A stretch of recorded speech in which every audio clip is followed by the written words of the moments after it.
नमस्कार दोस्तों, मैं श्वेताब कुमार आप सभी का आपके अपने YouTube चैनल लॉकुल पर बहुत बहुत स्वागत करता हूं। दोस्तों, जैसा कि आप देख पा रहे होंगे, मैंने एक टर्म यहां पर लिखा है म्यूटेशन। म्यूटेशन यानी कि दाखिल खारिज।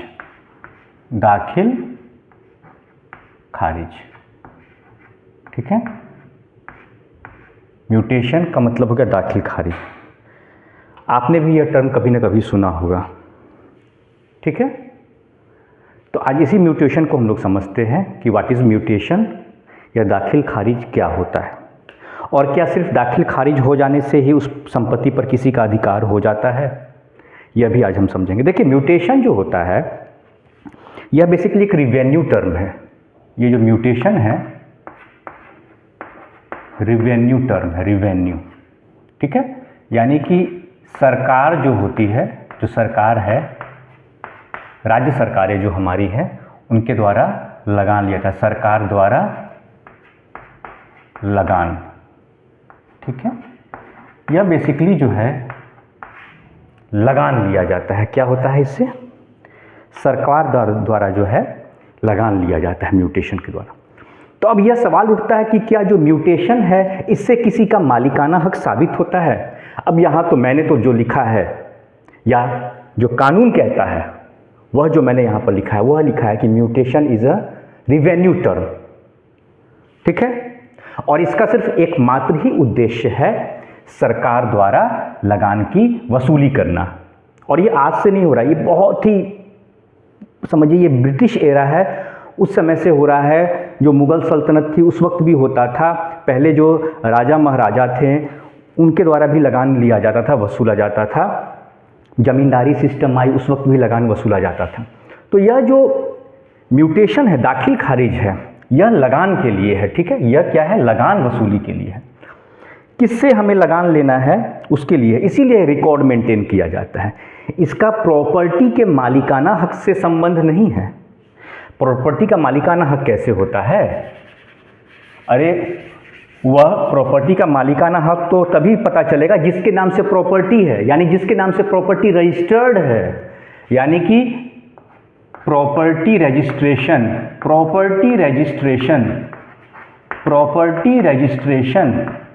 उससे न पता चलेगा कि किसके नाम से प्रॉपर्टी है, प्रॉपर्टी का मालिक कौन है, ओनरशिप।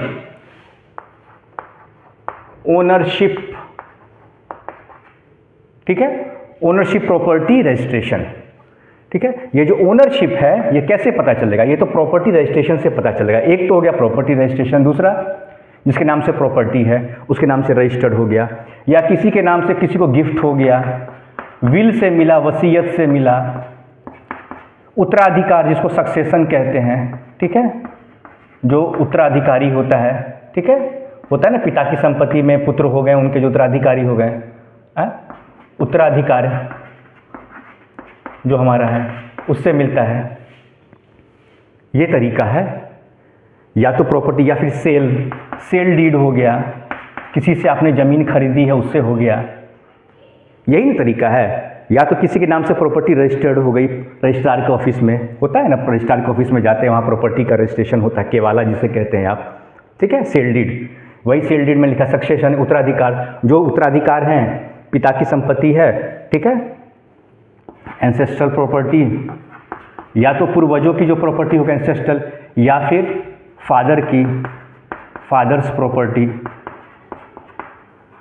ठीक है, फादर की प्रॉपर्टी। तो फादर की अगर डेथ हो जाती है तो वो भी हो गई आपकी परिवार की संपत्ति हो गई, और सक्सेशन के आधार पर जो परिवार के सदस्य हैं वह मालिक बन जाते हैं। लेकिन यह म्यूटेशन क्या है?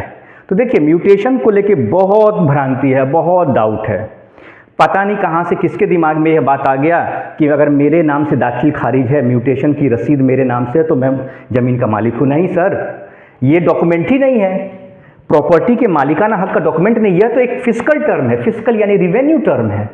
रिवेन्यू टर्म है, लगान के लिए है, लगान के लिए है। ये मालिकाना हक साबित नहीं होता है आपका।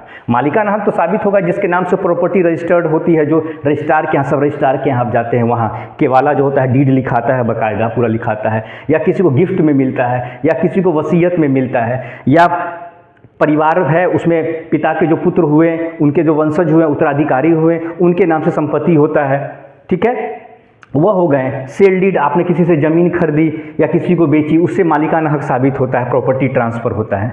टाइटल कैसे होता है? टाइटल मतलब प्रॉपर्टी पर राइट। टाइटल नहीं ये बताता है, म्यूटेशन जो होता है ज़मीन पर किसी का टाइटल नहीं बताता है, मालिकाना हक नहीं बताता है। यह सिर्फ सरकार को किससे लगाना, सरकार को लगाना चाहिए भाई, ठीक है। मेरे पिताजी के नाम से संपत्ति है लेकिन मैं ही लगान चुका रहा हूँ, हो सकता है मेरा नाम वहाँ पे चढ़ जाए। यह जो म्यूटेशन जो है, दाखिल खारिज जो हुआ है रिवेन्यू रिकॉर्ड में, मेरा नाम चढ़ा है। अब देखिए, यह जो म्यूटेशन होता है, यह म्यूटेशन कहाँ होता है? यह म्यूटेशन जो सीओ का ऑफिस होता है, सर्किल ऑफिसर, सर्किल ऑफिस, यानी जो आपका अंचल अधिकारी का जो होता है ऑफिस होता है, वहाँ पर है। ये सर्किल ऑफिसर जो होता है, ये सर्किल ऑफिस जिसे कहा था अंचल अधिकारी, अंचलाधिकारी का जो कार्यालय होता है, अंचलाधिकारी, ठीक है, कार्यालय, अंचलाधिकारी का जो ऑफिस होता है, कार्यालय होता है, सर्किल ऑफिस जो होता है, वहाँ पे होता है दाखिल खारिज, आपका म्यूटेशन एंट्री, ठीक है। और जो प्रॉपर्टी का जो रजिस्ट्रेशन होता है या जो गिफ्ट होता है, गिफ्ट डीड होता है, उसका रजिस्ट्रेशन होता है। प्रॉपर्टी ओनरशिप, ऐसे समझिए, जो प्रॉपर्टी ओनरशिप होता है वह तो आपको कहाँ होगा? वह रजिस्ट्रार के ऑफिस में होता है, सब रजिस्ट्रार, रजिस्ट्री ऑफिस होती है ना, सब रजिस्ट्रार, दोनों अलग अलग ऑफिस हो गया सर, आप देख लो ना, यह दोनों अलग अलग टर्म हो गए, यह एक टर्म हो गया, यह दूसरा टर्म हो गया। यह सर्किल ऑफिस हो गया, यहाँ दाखिल खारिज होगा आपका, और यहाँ पे टाइटल आपका मालिकाना हक यहाँ पे डिसाइड होगा, जहाँ प्रॉपर्टी ओनरशिप है सब रजिस्ट्रार के ऑफिस में। यहाँ तो सरकार को रिवेन्यू चाहिए, इससे आपका मालिकाना हक साबित नहीं होता है। दोनों अलग अलग टर्म है सर, यह दोनों अलग अलग टर्म है। सर्किल ऑफिस अलग हो गया, सर्किल ऑफिस अलग हो गया, रजिस्ट्रार का ऑफिस अलग हो गया।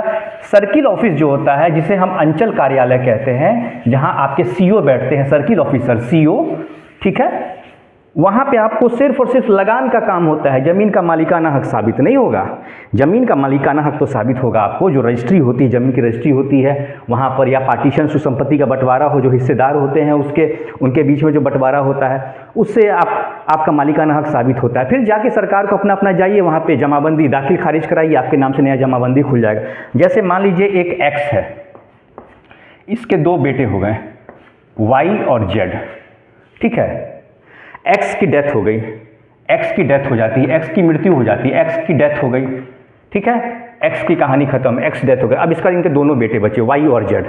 अब जेड बाहर में रहता था, जेड जो है बाहर में था, वाई यहीं गांव में रहता था। वाई ने क्या किया? अपने नाम से प्रॉपर्टी को म्यूटेशन करा लिया, दाखिल खारिज करा लिया अपने नाम से। अब वाई कहता है ज़मीन तो मेरे नाम से है, मेरे नाम से है, म्यूटेशन दाखिल खारिज तो मेरे नाम से, मैं मालिक हूँ, तुम कहाँ हो? अब जेड परेशान, जेड परेशान। यही एक केस है, अजीत कौर वर्सेस, केस का नाम सुन लीजिए, यह केस समझा रहा हूं। Ajit Kaur alias Surjit Kaur versus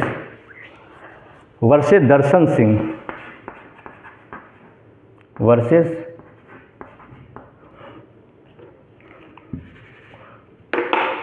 Ajit Kaur alias Surjit Kaur versus Darshan Singh, ठीक है, दर्शन सिंह। ये इनकी मृत्यु हो गई थी, मुकदमा लड़ते लड़ते इनकी मृत्यु हो गई थी, ठीक है, तो ये डेड हो गए थे, इनकी मृत्यु हो गई थी। तो ये लीगल रिप्रेजेंटेटिव के जो इनके होते हैं, ठीक है, इनके जो वारिसान थे उनके थ्रू बाकी बाद में केस लड़ा गया, तो डेड, ठीक है, यह डेड हो गए थे। और LRS लीगल रिप्रेजेंटेटिव, इनके डेड लीगल रिप्रेजेंटेटिव। तो ये केस का नाम हो गया आपका Ajit Kaur versus Ajit Kaur alias Surjit Kaur, Ajit Kaur alias Surjit Kaur बनाम वर्सेस दर्शन सिंह। इस जजमेंट को नोट कर लीजिएगा, बहुत लैंडमार्क जजमेंट है। दो जजमेंट में बताऊंगा, पहला जजमेंट ये है, अजीत कौर अलियास सुरजीत कौर वर्सेस दर्शन सिंह। इस मामले में यही हुआ था कि एक्स जो है एक पिता है, ठीक है, इनकी दो और संतानें हैं, वाई और जेड। पिता की मृत्यु हो जाती है, पिता के देहांत के बाद, उनकी मृत्यु के बाद वाई और जेड यह तो उनके वारिस होते हैं। वाई गांव में रहते थे, जेड कहीं बाहर में रहते थे। वाई ने क्या किया? पूरी ज़मीन अपने नाम से दाखिल खारिज करवा ली। अब जेड को पता चलता है, दूसरे बेटे को, वो कहता है कि मैं भी तो ज़मीन, मेरा भी तो हिस्सा है। कहा कि नहीं, तुम्हारा कहाँ से हिस्सा है, ज़मीन की का दाखिल खारिज मेरे नाम से। मामला गया कोर्ट में, लोअर कोर्ट डिस्ट्रिक्ट कोर्ट से गया, होते होते ये पूरा हाई कोर्ट से होते हुए मामला सुप्रीम कोर्ट पहुँचता है। सुप्रीम कोर्ट ने साफ साफ कह दिया इस मामले में, कहा कि एक्स की मृत्यु हो जाती है, वाई और जेड दोनों इनके पुत्र हैं, दोनों का बराबर हिस्सा होगा। और जो म्यूटेशन टर्म है ना, म्यूटेशन दाखिल खारिज, इससे किसी का मालिकाना हक साबित नहीं होता है। कि मैं नहीं, सुप्रीम कोर्ट ने कहा किसी का मालिकाना हक साबित नहीं होता। सुप्रीम कोर्ट ने साफ साफ कहा mutation entry doesn't create title nor extinguishes title. Mutation entry का न तो किसी का जमीन पर मालिकाना हक कायम होता है और न ही किसी का मालिकाना हक खत्म होता है। जिससे कि साफ साफ यह स्पष्ट कर दिया सुप्रीम कोर्ट ने कि वाई ने जो अपने नाम से दाखिल खारिज करा लिया, म्यूटेशन करा लिया, उससे वाई जमीन का मालिक नहीं होता है और न ही जेड का उस संपत्ति पर दावा खत्म होता है, उसकी मलकियत खत्म होती है। यानी वाई भी उसका हिस्सेदार होगा आधा उस प्रॉपर्टी का। यह प्रॉपर्टी है, यह जो प्रॉपर्टी है पूरी, मान लीजिए ये प्रॉपर्टी समय टोटल प्रॉपर्टी ये है, तो आधी प्रॉपर्टी वाई के नाम से, आधी प्रॉपर्टी जेड के नाम से। ये जो वाई थे बहुत चालू थे, बहुत तेज तरह का आदमी थे, थोड़ा इनके अंदर लालच आ गया, धूर्तपना आ गया, इनके अंदर धूर्त हो गए ये। इन्होंने क्या किया, अपने नाम से पूरी ज़मीन को करवा लिया दाखिल खारिज, यह सोचते हुए कि मेरे नाम से दाखिल खारिज हो गया, अब मैं पूरा अकेला मालिक हो गया। ठीक है, तो यह फैसला था आपको अजीत कौर अलियास सुरजीत कौर वर्सेस दर्शन सिंह, यह था। एक तो यह जजमेंट है, इसको नोट कर लीजिएगा। ठीक है, अजीत कौर अलियास सुरजीत कौर वर्सेस दर्शन सिंह, एक तो यह जजमेंट था। यहाँ आपको समझ में आ गया कि म्यूटेशन एंट्री क्या है और ज़मीन का मालिकाना हक, ओनरशिप क्या है, टाइटल क्या है, दोनों अलग चीज़ हो गई। एक और जजमेंट बताता हूँ मैं आपको। एक और मामला ऐसे ही सुप्रीम कोर्ट के पास पहुँचता है। एक और मामला सुप्रीम कोर्ट के पास पहुँचता है, वह है आपका, नोट डाउन कर लीजिएगा इसको, बलवंत सिंह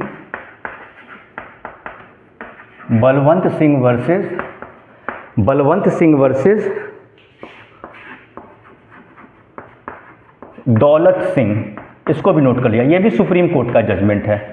ठीक है, एससी सुप्रीम कोर्ट का जजमेंट है ये भी, बलवंत सिंह वर्सेस दौलत सिंह। ठीक है, सुप्रीम कोर्ट का जजमेंट है। किसका जजमेंट है यह? सुप्रीम कोर्ट का, देश की सर्वोच्च अदालत का। इसमें भी यही मामला हुआ, इसमें भी प्रॉपर्टी को लेकर विवाद हो गया। एक पक्ष ने कहा कि भाई जमीन का जो म्यूटेशन है, दाखिल खारिज है, जो जिसको दाखिला खारिज भी कहीं कहीं कहा जाता है, यह तो मेरे नाम से एक पक्ष ने कहा, तो दूसरे पक्ष का इस पे कैसे मालिकाना हक होगा? यही मामला गया आपको सुप्रीम कोर्ट में। तो सुप्रीम कोर्ट ने कहा कि देखिए ये बहुत बड़ा मिसकंसेप्शन है, भ्रांति है। हक कानून तो कुछ और कहता है। यह जो म्यूटेशन है, म्यूटेशन क्या है? म्यूटेशन जो है वह एक रिवेन्यू टर्म है। क्या है? रिवेन्यू, लगान लेना है। सरकार आपसे लगान वसूलेगी। सरकार इससे मालिकाना हक डिसाइड नहीं करती है। मालिकाना हक इससे साबित नहीं होता है। सरकार जो है इससे यह पता करती है कि हमें लगान किससे लेना है। प्रॉपर्टी का जो मालिकाना हक होता है वो तो मैंने बताया आपको, या तो सक्सेशन, जो उत्तराधिकार होंगे, उत्तराधिकार का जो नियम है, जितने भी वारिसान हैं उनके नाम से होगा, आपस में विभाजन हो जाए, इक्वल शेयर हो जाएगा। या प्रॉपर्टी का किसी को सेल डीड होता है, सेल डीड केवाला जिसे कहते हैं, पार्टीशन होता है, गिफ्ट होता है, विल होता है, इससे मालिकाना हक साबित होगा। या जो पिता की संपत्ति है उस पर जो उसके पुत्र हो गए, उनके परिवार के लोग उनका वो हो गए, हिंदू सक्सेशन एक्ट के तहत उनका वो दावेदार हो गए, उनके नाम से संपत्ति हो सकती है। यह म्यूटेशन, अब मान लीजिए 4 पुत्र हैं, जैसे मैंने केस में बताया ना कि एक एक्स था, एक एक्स है और यह उसके वाई और जेड बेटे हो गए। एक्स मर गया, एक्स हो गया डेड, ठीक है, एक्स की मृत्यु हो जाती है। अब अकेला वाई जाके अपने नाम से जमीन को जो है दाखिल खारिज करवा लिया, ऐसा थोड़ी होता है। जेड भी तो है, इक्वल है, इक्वल बटेगा। प्रॉपर्टी जो शेयर है वह एक साथ वाई इधर जेड इधर बराबर बटेगा, बराबर के हिस्से में जाएगी प्रॉपर्टी। यह थोड़ी ना कि अकेला वाई या अकेला जेड इसका मालिक हो जाएगा, ऐसा नहीं है। ठीक है, बराबर हिस्सेदार हो गए। तो बलवंत सिंह वर्सेस दौलत सिंह के मामले में सुप्रीम कोर्ट ने कहा, एकदम देखिए साफ साफ स्पष्ट कर दिया था सुप्रीम कोर्ट ने। इसमें भी सुप्रीम कोर्ट ने बिल्कुल स्पष्ट तरीके से कहा कि mutation entry doesn't create title. Bifurcate कीजिए, डजंट क्रिएट टाइटल, यानी कि यह टाइटल किसी का, यानी संपत्ति पे किसी का मालिकाना हक यह तय नहीं करता है, doesn't create title, nor extinguishes, extinguishes का मतलब खत्म होना, किसी के अधिकार को खत्म करना, तो ना ही किसी के अधिकार को खत्म करता है, ठीक है। तो mutation entry doesn't create title nor extinguishes title, और यही बात कहा गया बलवंत सिंह वर्सेस दौलत सिंह के मामले में देश की सर्वोच्च अदालत के द्वारा। सुप्रीम कोर्ट ने इस बात को बिल्कुल स्पष्ट कर दिया, और वही बात मैंने Ajit Kaur alias Surjit Kaur versus Ajit Kaur note कर लीजिए इसको, अजीत कौर अलियास सुरजीत कौर वर्सेस दर्शन सिंह, इस मामले में भी सुप्रीम कोर्ट ने यही कहा था कि एक्स जो है, एक्स एक पिता है, उसकी मृत्यु हो जाती है, उसके बाद वाई और जेड दोनों जो इनकी संतानें हैं, दोनों में बराबर तरीके से संपत्ति का विभाजन होगा, दोनों आज प्रॉपर्टी के आधे आधे बराबर हिस्सेदार हैं। वाई ने, एक पुत्र ने, एक बेटे ने अपने नाम से जाके ये जो रिवेन्यू एंट्री अपने नाम से करवा ली, सर्किल ऑफिस में जाके, अंचलाधिकारी के यहाँ जाके, जैसे भी करवाया उसने करवा लिया अपने नाम से, पूरी संपत्ति अपने नाम से नहीं, अपने नाम से दाखिल खारिज करवा लिया, दाखिल खारिज करवा लिया, करवा लो, और भी लोग सबकी करवा लो, पूरे गांव की करवा लो, पूरे शहर की करवा लो अपने नाम से, कोई दिक्कत नहीं है, लेकिन तुम उसके मालिक नहीं बनोगे, ठीक है। मालिक कब बनोगे? जब या तो तुम उस प्रॉपर्टी को खरीदोगे, या तो तुम उसमें हिस्सेदार होगे।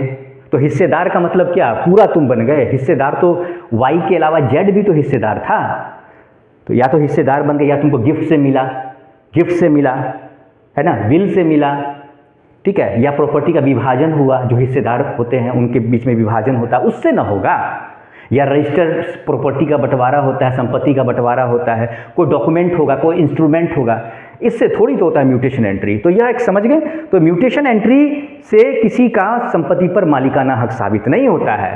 तो दो लैंडमार्क जजमेंट मैंने आपको बताया दोस्तों, आप इसको देख लीजिए आराम से, एक नोट डाउन कर लीजिए, बलवंत सिंह वर्सेस दौलत सिंह, बलवंत सिंह वर्सेस दौलत सिंह, एक जजमेंट यह हो गया आपका। दूसरा जजमेंट है अजीत कौर अलियास सुजीत कौर वर्सेस दर्शन सिंह, यह दो जजमेंट हो गए आपके, ठीक है दोस्तों। तो आज का यह लेक्चर कैसा लगा कमेंट सेक्शन में जरूर बताएं। किसी भी तरह का आपके मन में कोई भी डाउट है आज के इस लेक्चर को लेकर, तो आप मुझसे सवाल जरूर पूछेंगे। नमस्कार।